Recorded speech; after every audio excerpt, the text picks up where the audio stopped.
Come gather round, people, wherever you roam, and admit that the waters around you have grown, and accept it that soon you'll be drenched to the bone. If your time to you is worth saving, then you better start swimming or you'll sink like a stone, or the times they are a-changing. Welcome back to edition 52. This is a special edition of the BBK Notes podcast. This is Brian Bullock, and with me once again, Mr. Alan Boston. How's it going, Alan? Yeah, so-so. It's always a little hard at the end of a season. Win or lose, it kills time, and sometimes life is about killing time. And in a way that with something I'm very comfortable with, even though this year's been kind of rough, and last year was kind of rough, so I have to make some decision as to whether this is what I should be doing with myself or not. But I'll decide that maybe beginning of next year. Okay. See what I'll do with poker in Connecticut. Okay. So as far as the tourney has gone so far, what are your thoughts on it?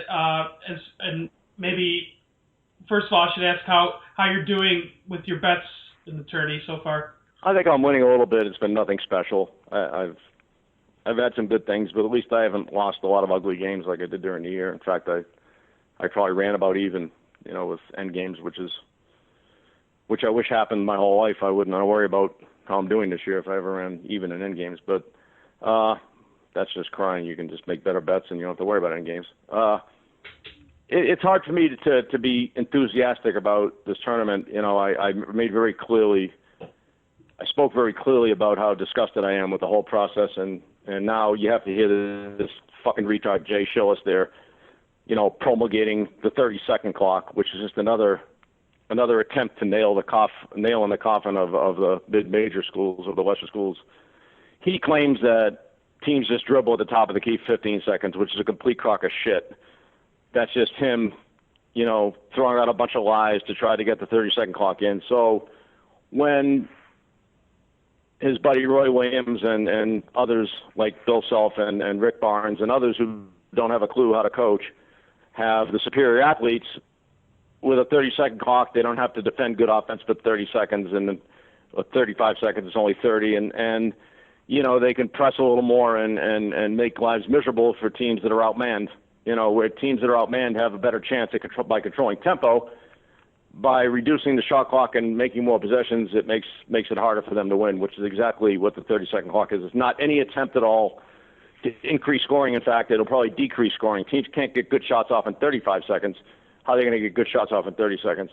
So it's just a complete sham and a complete lie, just like the whole NCAA tournament is, and an attempt to get the money in the right spots. And I say this 100% from the heart, not because it screws up my gambling. I'll find bets good or bad no matter who plays.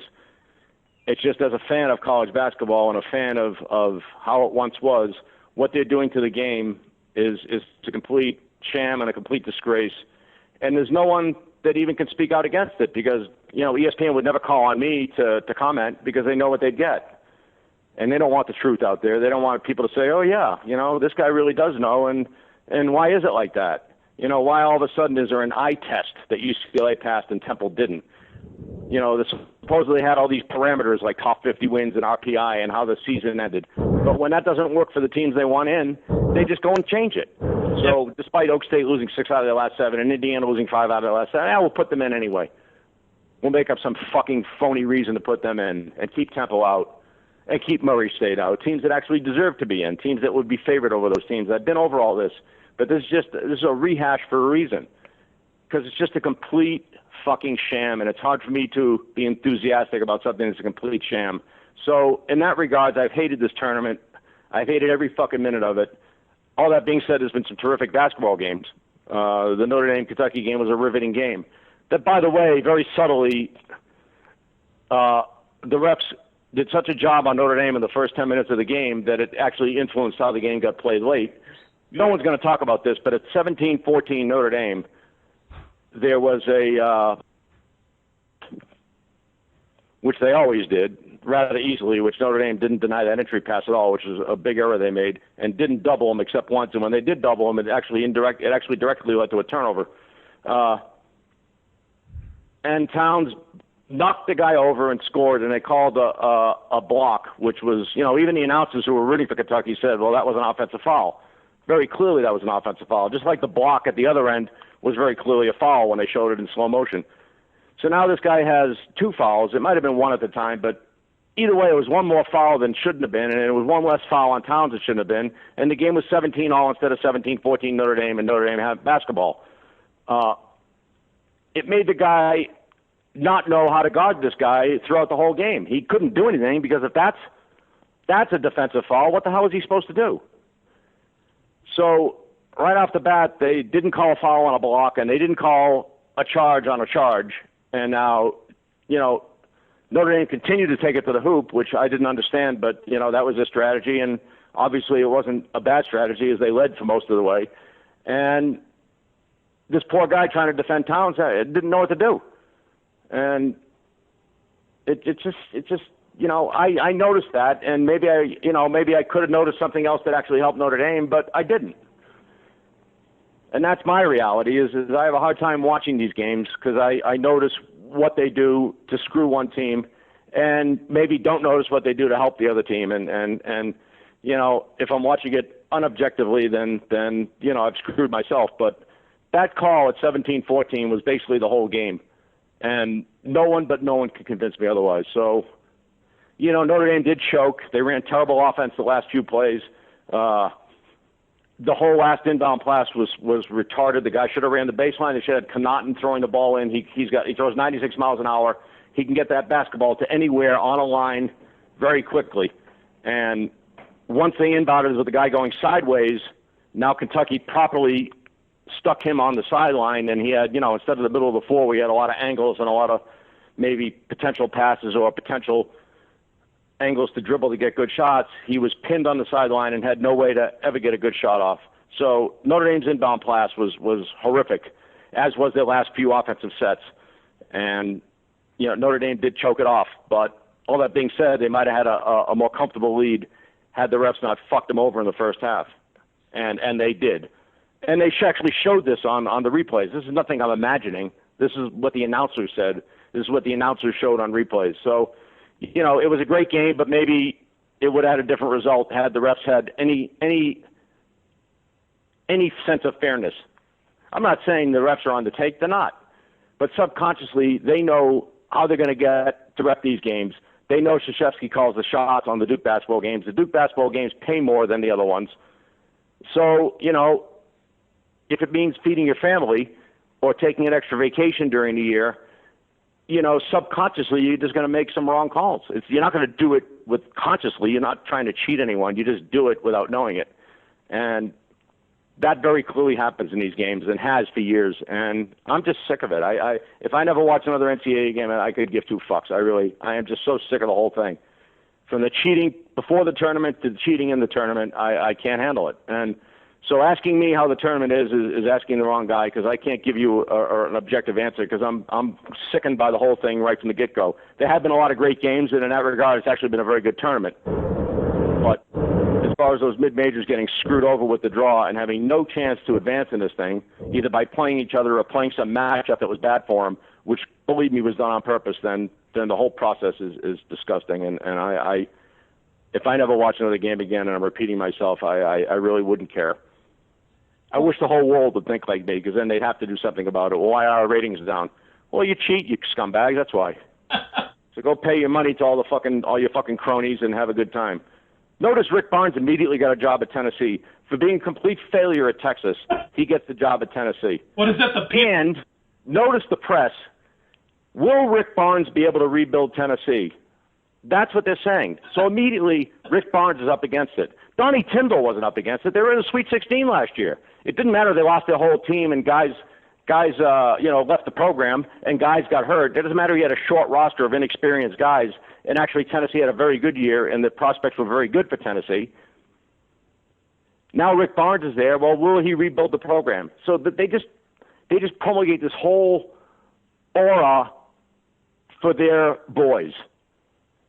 Where Donnie Tyndall had a Sweet 16 team and had a bad year, the reality was he had a very good year with what he was given.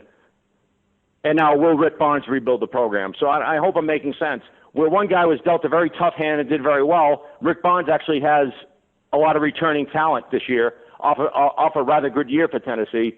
And now will he rebuild the program? They just create this aura of their guys are always going to be good and the other guys aren't. Guys in the loop are good, guys aren't. That's why you hear how wonderful Bill Self is and how wonderful Roy Williams is. When if you just watch the teams play, you know they ain't got a fucking clue. Anyone knows anything about basketball that thinks Kansas played some good game against Wichita State, they're out of their fucking minds. They ran terrible offense. Their defense wasn't that good. And then when they got behind, they hung their heads like a bunch of vaginas. They were pussies. They were terrible. They were terrible in every aspect of the game. But Bill Self's the greatest. Yeah. Just because he has fucking lottery pick after lottery pick after lottery pick going through his fucking program and still can't make the finals every year, I don't see how it's so wonderful about him. But you ask Jay Shillis and all the other fucking creeps that run the show, and you'll see, he's always the best. He wins games. Yeah, okay, good. Well, let's go take basketball 101 and see if Kansas even attempts to have basketball 101. The answer to me is no. Not that I'm some expert on X's and O's. I'm certainly not. But just from watching games and understanding what good looks like, Kansas doesn't do good. North Carolina actually didn't play as bad as I thought they were this year. They actually ran a little bit of offense. But had they continued running good offense, they could have beaten Wisconsin. Instead, they just settled for bad shot after bad shot after bad shot when the game was on the line, and a couple of them actually went in. But North Carolina had Wisconsin beat and just didn't finish it because they just aren't coached well enough. That's the way I viewed that game. Yeah, anyway, I'm rambling, and I just get myself so fucking wound up. I understand your passion. That's one of the reasons I've had you on for a third time. You've got a lot of passion behind that. I actually had North Carolina +6 in that game, so I lost at the last sequence there, and I actually took to heart your advice when you were talking it out the last podcast we did, where you were talking about maybe I should have bet more first half lines because it seems to be a truer read on how a game ends up playing out rather than the end result where you could get like a million possessions in the last minute. So I actually did well with the first half bets in those first couple rounds, just thinking of your advice there. So North Carolina was a great bet, and you don't win. I mean, it's just, and you've seen that game replayed so many times, and believe me, I do the same fucking thing. I said, what is wrong with me? I know first halves are the way to go, and yet I'm so conditioned to bet the game because back when I started, they didn't have first half betting. First half betting is, in the last 15 years or so, and I'm just so conditioned to betting the game. And when I first started, I bet early, and, you had to bet early to get the top number most of the time. And then as I learned to wait, and as I started betting bigger and bigger and bigger, we had to wait because you couldn't get down enough early in the day. And then I saw that Mr. Walters would manipulate lines anyway, so, let him go and do his thing, and you get more bets created. So I actually tried to stay out of the market. I had a bet before him because once he bet, the line was gone forever. But I'm just conditioned to betting the whole game, and if I continue doing this, I have to get that I have to get that habit closed. I need to bet first halves. And the North Carolina game is a perfect example of it. You could never lose that game if they played that game 100 times. You win it 100 out of 100 times, and yet you lost. Yeah, that wasn't a 6-point game. That was a pick'em game. Yeah, it was that foul with I don't know why he was fouling with he had 6 or 7 seconds to spare with the shot clock. I thought he should have just played that out, but that's Roy Williams. That's what ruined everything. That's Roy Williams. Yeah. That's coaching. That's nothing else. But, even fouling when you're down 5 with 2 seconds to go, what the fuck are they doing? The game that swung my year, I had the biggest bet of the year on Miami of Florida +8 against Virginia. And they fouled with 2 seconds to go in the second overtime, and the guy made them both, and it landed 9. And, I'm just sitting there scratching my head like, what did I do to deserve this? Not only was it by 9 in 2 overtimes, but the guy fouled with 2 seconds to go, there's some 7-point play you're going to make in 2 seconds. Of course there's not. But these guys are like robots. And they're just conditioned to go all out every step of the way, and it leads to some real stupid stuff. You're up 4 with 10 seconds to go. The guy's shooting a 3, and you foul him. How many times they talk about how great Coach K is. There was a game early in the year. They're up 4 with 10 seconds to go, and the guy fouled a 3-point shooter, and he made it. And it's just like, what are they even thinking about? Just let him make it. The old days, they used to leave the court before there was a 3-point shot. If you were ahead 3, the guys would leave the court. The coach would actually call them off the court, give them the layup, and let the game end. With 3 seconds to go, 4 seconds to go, they just leave the court. Here, go get a layup, and the game would end. That's it. Yeah, I never. They wouldn't dream of that now. I in my basketball watching days, compared to yours, very brief. I've never seen that. So. Yeah, well, then the 3-point shot came in, and now you'd have to be ahead 4 to leave the court. But they don't do that because it goes back, as far as I'm concerned, it goes back to the big money thing. These coaches have to win a certain number of games, or make some tournament, or have some standard that they have to meet to keep their jobs. And they're making so much fucking money that they can't give these kids a break. It's no longer a game that these kids play for the love of it. They're playing for a lot of money. And so it's not kids going to college and enjoying a game they love to play. It's, we're playing for the coach's job. We're playing for millions of dollars to the university. We have to go all out every minute of every game, which is completely ridiculous. But that's the reality. And that's what they're programmed to do. And like I said, they're like robots. They just keep going. That's why there's so many fouls down 7 with 2 seconds to go. Of course it's ridiculous. I always hope someone gets hurt on doing something like that. Then someone could say, well, why the fuck are they fouling down 7 with 2 seconds to go? Yeah. And there's the answer, because they're robots. And they have to play hard all the time. But that's just stupid, But what does stupidity have to do with anything? They're getting a college education. They're smart kids. Do you think anyone would go to Kentucky and ask them? Someone mentioned this to me. A friend mentioned this to me yesterday. He's been betting college basketball longer than I. He says, what would you think if the announcer went to one of the Kentucky kids and asked what his class schedule was? What do you think you'd hear? I'd be curious. Yeah. Anyway, that's a question for another day. Since they're not really going to college, they're going to NBA prep camp for a year. Yeah, they're going to basketball. Yeah.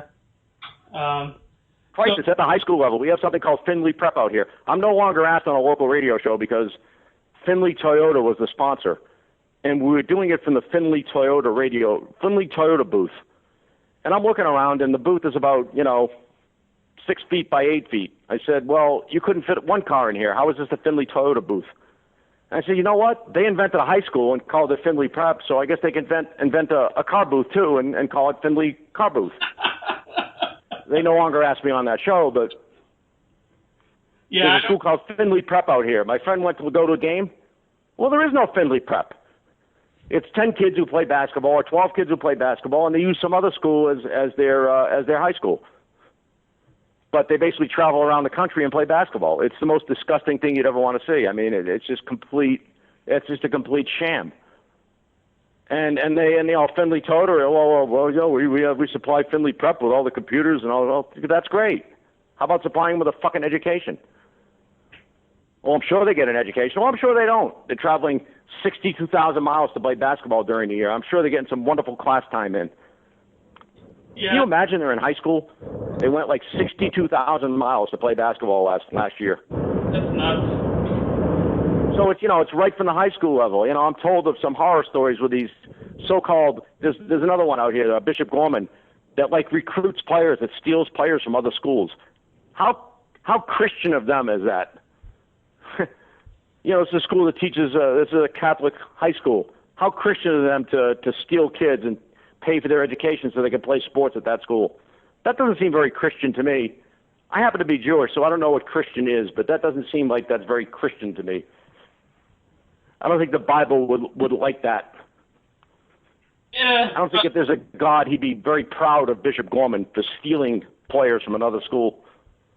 Oh, we're not stealing. We're paying for them education. We're doing them a favor. Yeah, right. Well, do everyone a favor then and pay for everyone's education if you're so fucking, benevolent. So noble.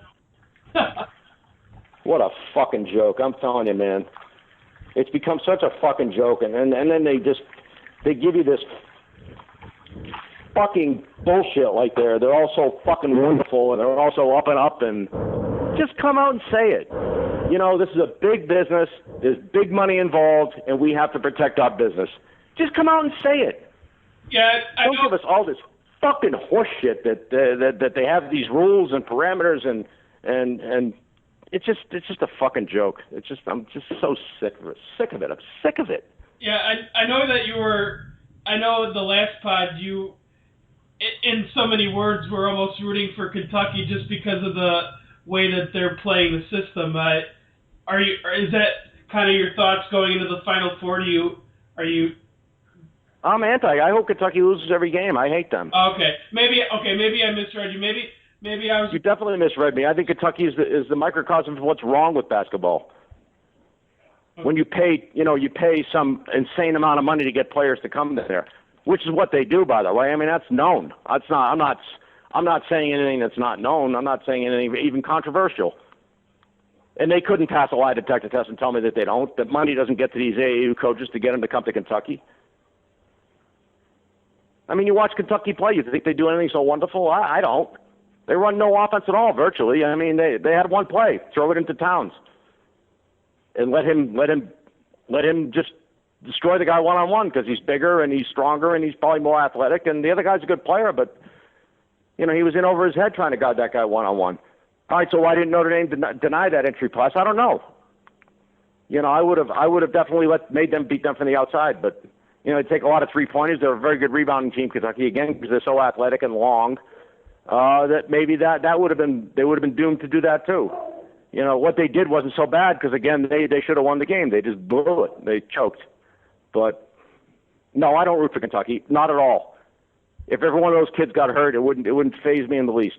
Okay. Of course, the second five would beat almost every team too. So see that kid Lee that came off the bench. He's the one that came off the bench last year. That was unbelievable. He's an absolute first-round pick. He's coming off the bench. He's a freak. Anyway, yeah, no, I don't root for Kentucky. I hate Kentucky. I don't like Calipari. I don't like anything about the program. Their fans are passionate. I respect that. That's about it. All right, I take back what I said then. So. Yeah, they stand for everything that's wrong about basketball. So they win through athleticism, not through playing with much basketball smarts. Unless you consider just giving the ball to some guard, tell him to go break the guy down one-on-one, good basketball. I don't. Well, that's modern basketball, Boston. Well, not to me, it isn't. But I'm from a different era. Maybe I'm too anachronistic. I don't know. But I'm very, very bitter, obviously, and very angry and very disgusted by the whole thing. And now I see this fucking Schillis with his fucking 30-second clock trying to hammer that home, trying to lie to everybody. They just put out all these lies and lies and lies. That's why they have Fraudnardi there. Fraudnardi, Mr. Bracket Bust, Mr. Bracketology there, predicting all the wrong teams correctly every year.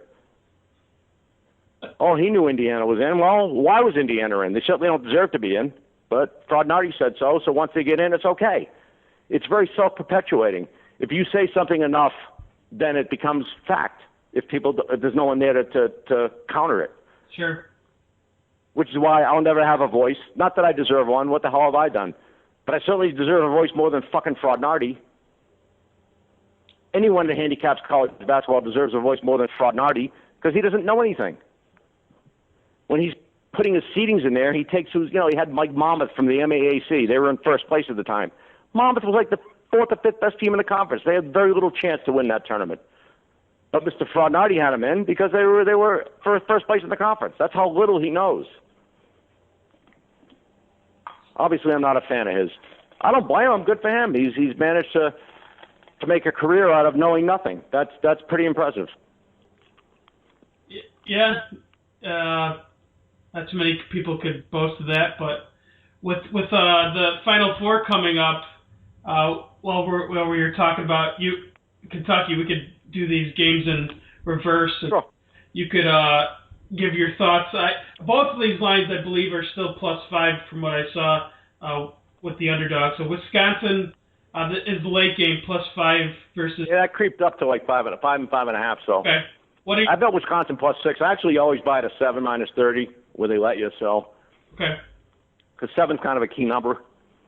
Supposedly that's the number they kind of give up on, which obviously Miami of Florida didn't with 2 seconds to go. But I had to remind myself of that game. I don't know why. It was like by far the biggest bet I made all year. I made the game like 1 or something, and it wasn't a great bet, but it certainly should have won. And guy had a missed two. The guy had a missed 2 for Virginia, and Miami had to make all 3 to get it to overtime. It was just insane. It was like 500 to 1 just on that. I mean, the whole thing was just ridiculous. Anyway, so I power rate every game, and my power rating has Kentucky only 2.5 over Wisconsin. So, when you're that far off this late in the year, obviously, I could be all in on Wisconsin. However,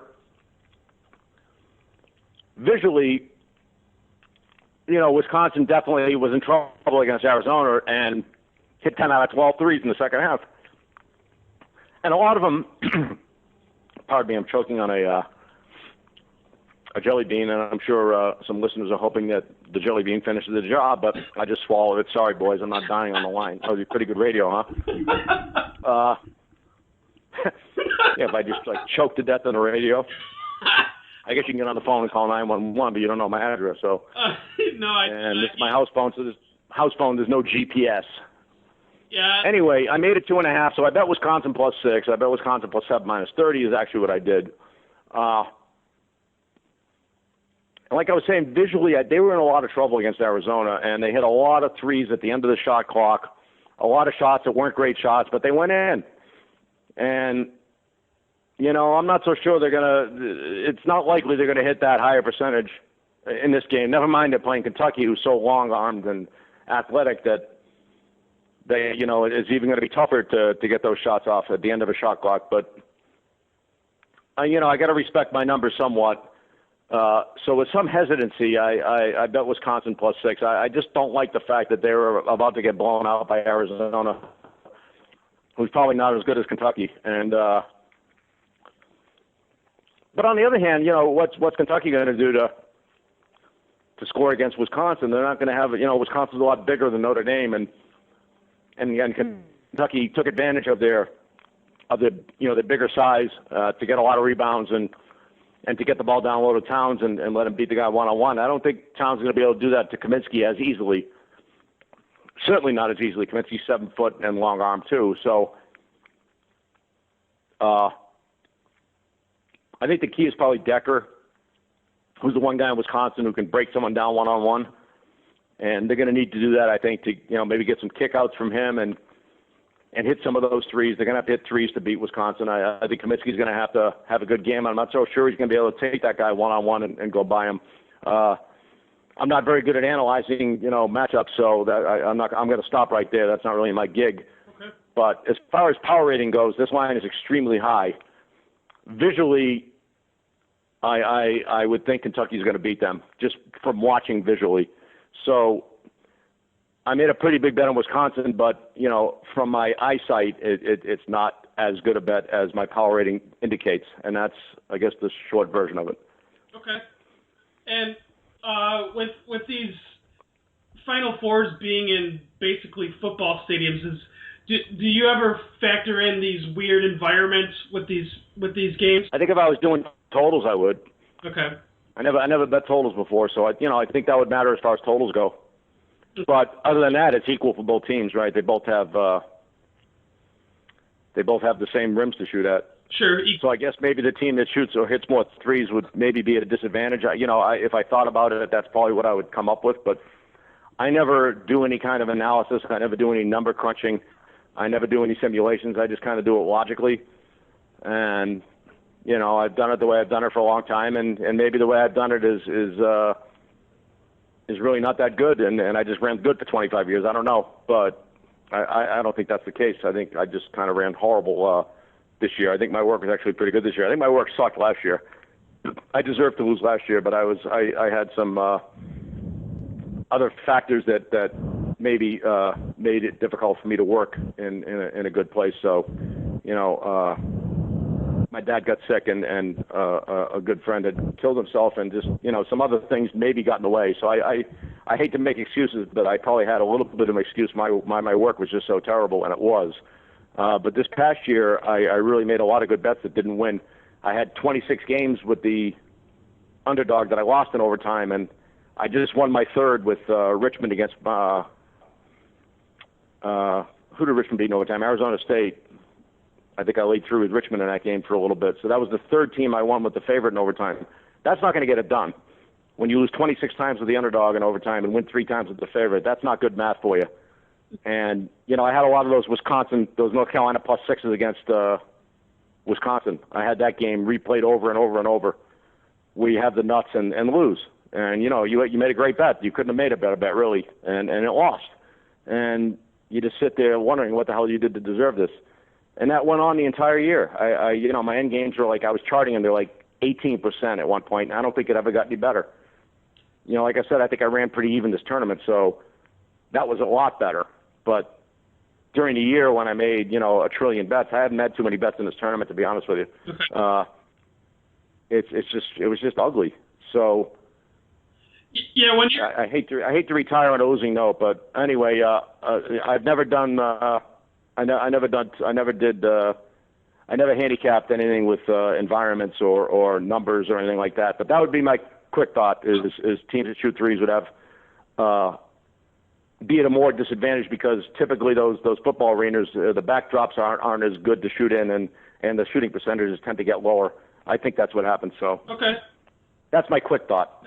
All right. So maybe bet under. I don't. But then again, you have to be able to power rate. What the total should be, and maybe it's already in the line that these arenas play lower and they put it right in the line. I wouldn't know that, so I can't really comment. Okay. Yeah, because I went to the Final Four 5 years ago when it was in Indianapolis, and I had upper row seats, and it's just like I can't imagine these kids being used to these big domes, but like you said, it probably evens out. It probably affects the totals more. So. Going back, is it Indianapolis? Yep. Yeah, I went to. I was on the side of the court where Hayward almost hit that 3 at half court to win the title against Duke. So that would have been a hell of a moment, but didn't happen. I'm sure you were rooting for Butler there. Yeah, well, who wouldn't be? Oh shit, my dog has a. The dog's got a tick, I think. Sorry, Bella. Wow. Good thing we're taking her to the vet in the morning. Yeah, you gotta take care of that. What the hell is this? Huh. All right. So let's go into the next game, I guess. Yeah, Michigan State. It's the first game, though. It's Michigan State, currently, I believe, +5 against Duke. I made Duke 3 only. I think this game's going to go up a little bit. I've been on Michigan State virtually every game, and visually they've been the best team that I've watched. It was them and Utah I thought were the 2 best teams I watched, and maybe Wichita, but then Utah did not play that well against Duke. But again, their best player was in foul trouble almost immediately, and I don't watch Duke games, so I can't comment, but the write-up said, and Wright's 3rd foul came on an extremely questionable call. So if there's some neutral reporter saying it was a questionable call and Duke's involved, it's very likely it was a bad call. And which I'm not surprised at, that Utah's best player got in foul trouble when you're playing Duke, because that's just the way it is. And, everyone, all the Duke guys, they're like, everyone just hates Duke. Well, there's a reason people hate Duke. Because the refs have cheated for Duke for years and years now. And like I said, I don't think it's intentional, but it happens. That block charge against SMU years ago, it was the single worst call I've ever seen in my life in a tournament game. And then they missed over the back on Duke 2 consecutive possessions after that. And it was just call after call after call went against SMU when Duke was about to go down. That was the game against Butler, actually, where they beat Butler in the finals. It was on the way to winning to beating Butler in the finals. It was this game against SMU where Drew didn't get teed up, and he should have. He needed to get teed up to stop the onslaught of bad calls against him. And they were bad calls. I was not involved in that game, and I watched it very objectively, and it was just disgusting. And again, the announcers there, well, I don't know about that. Well, you don't know about that? Well, everyone else does. And it was a bad call, and it went Duke's way.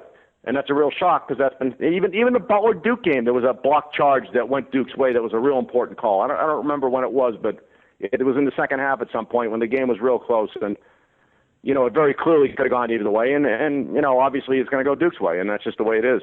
You talk about the committee wanting one team to win.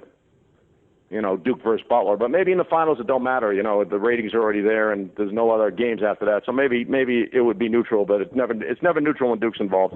So, I got Duke 3 over Michigan State, but you got the Duke factor, where they're going to get a call or 2 or 3 or 4 or 5 or however many calls they're going to get. They're going to get them, and so 2 points off, which is usually enough for me to make a bet. When Duke's involved, is not enough.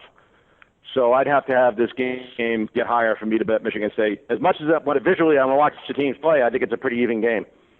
I don't think Duke's any if they're much better than Michigan State, it's not by much. They look pretty even when they visually to me. But I'm not a big Duke fan, and they've had a pretty good draw thus far, and really no one's done anything to take them out of what they do. I was shocked. I didn't watch the Utah game, so I have no idea what happened. That game was very surprising to me. I just wonder what was said about the refs. The players shake hands. The game ends 62-57, and one of my sites even scored it up 62-57, and they call him back on the court to shoot a foul shot, two foul shots. The game's over. What the hell difference does it make? Why are they reviewing all this? Yeah. What went through the ref's head to review that? It had no impact at all on the game. It did have an impact on the point spread. Yeah, I heard all about that. I'm sure you did too, or I'm sure you thought. I didn't hear about it. There was nothing read about it. There was nothing written about it. What was going through the? Well, we reviewed the play and it was 0.6 of a second left. Well, why were we reviewing it? The game's fucking over. What's going to happen in 0.6 of a second? It's going to change the final. Yeah, you can't hit 2 3-pointers in 0.6 of a second. Last I checked. Not when the other team's shooting 2 foul shots. That's for sure. Yeah, if there was 6 seconds left, fine, go do it. But 0.6 of a second? Come on, man, just end the fucking game. So what went through his head? No one said anything. They just ho-hum. It didn't matter that billions of dollars, millions for sure. For sure millions got swung on that. Because some idiots like me actually took Utah +5 for a little bit before it went to 5.5, and I bought 6. But even bought 7 for a little bit for 5.5, where they let you. Yeah, I had. That's why you just got to get to 7, because 7 and 5. And 5 is actually a key number too. There was a computer printout that showed that 5 isn't actually a key number. It's close, but from my experience, 5 has been a very important number in basketball, because it could just fall 5 so many ways. If it's close, it could fall 5. If it's 8 or 9, it could actually get back door to 5. So it seems to be a pretty common number. Anyway, just from doing it. So yeah, that's it in a nutshell. I would need more than 5 to bet against Duke, just because my power rating's 3, but in a tournament, Duke gets a little bit of a break always. And I believe that from the bottom of my heart. Yeah, it is Izzo against Coach K, so you definitely would want Izzo in that matchup all the time. I would say talent-wise, Duke probably has a little more, maybe even a lot more.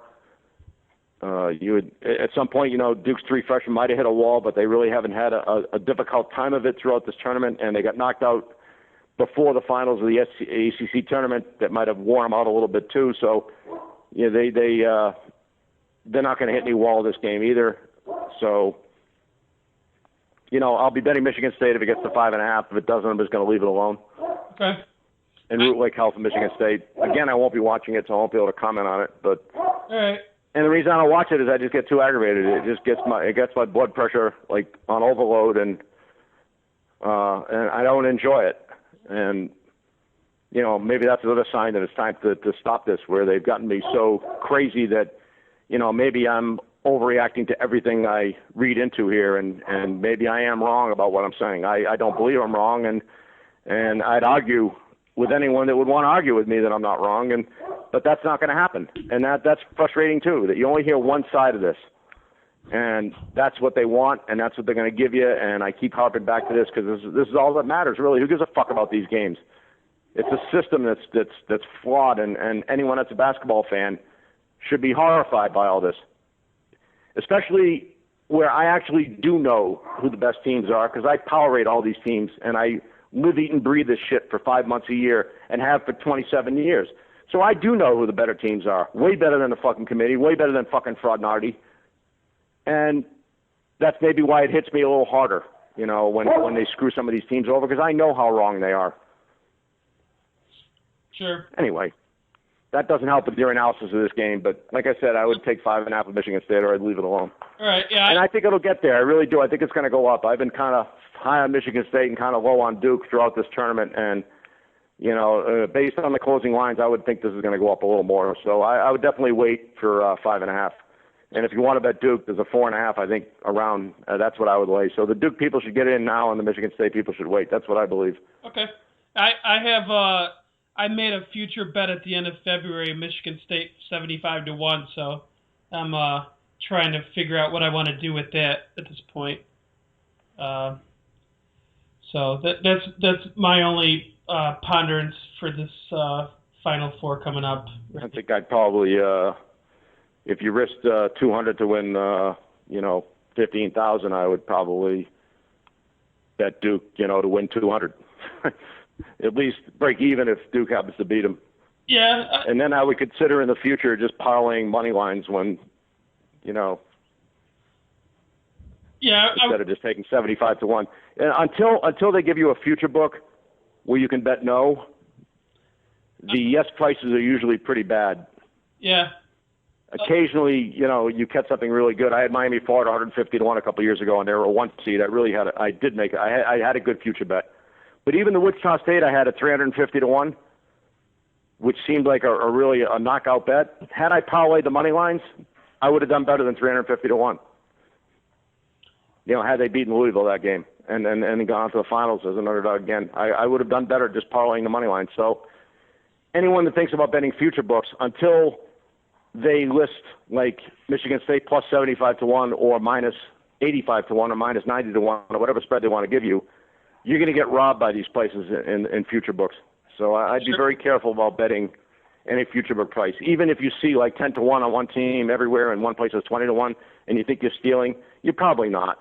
They have to win 6 games, and if you parlay the money line on 6 games, even if if they're even money 6 times, it's more than 21, and so maybe they're not going to be even money 6 times. Maybe they're going to be a favorite the first few games, but at some point, if they're not the best team, they're probably going to be an underdog a couple times, and it doesn't take much to get to 20-1 when you're the dog a few times. Sure. Yeah. So yeah. I'd always consider just waiting for the tournament to start and taking whatever you're going to bet at 75-1 and parlay the money line. Yeah, that's been a thought of mine. I'm trying to debate on what I want to do there, but to wrap this up, I know that you've been harping on this several times. Are you still standing? I know you were mentioning that you're going to give it some thought when this season begins next year. Do you think that you're still leaning more towards not doing this anymore starting next year? I've been trying to quit for a very long time, and now but I always made money at it. So why do you want to quit something you're earning a good living at? And now I have reason to. Bella, relax. She always barks at the UPS guy. Relax. I think my guy actually must be a drug dealer or something. He's got like packages every day from UPS. It's awesome. I should go check in on him actually. Relax. You need to make some friends. I've been wanting to quit for years, and now I have reason to. Maybe I can't win anymore, and maybe that's just a sign. If this is what you do solely to earn a living, and you don't earn a living, and it's back-to-back years you don't earn a living, and now you sold your house because you had a lot of equity in it, because that's what you're going to use to retire on, and now you've sold that. Can I go through another year of losing money, not only not earning a living, but losing money? and the bills still have to get paid. Sure, I can go get backing, but that I've done that, and that's not fun. I could take in partners, but and that's how I've done it all my life. But I don't know. I think I'm planning on moving to Connecticut. I play Suffolk card stud, I think, as well as anybody on the planet. And when my buddy took me to Friday night fights in Santa Monica, California, I got to have dinner with Teddy Atlas, who's an absolutely amazing human being. It was one of the better nights of my life. Actually, this guy's the real deal. He's even more of a straight shooter than I dreamed of. He's really a special guy, and meeting someone who's kind of a hero, because I read the book Atlas, which was just a great read, and someone who thinks about life the kind of the way I do. It's there's right and there's wrong, and if you think if you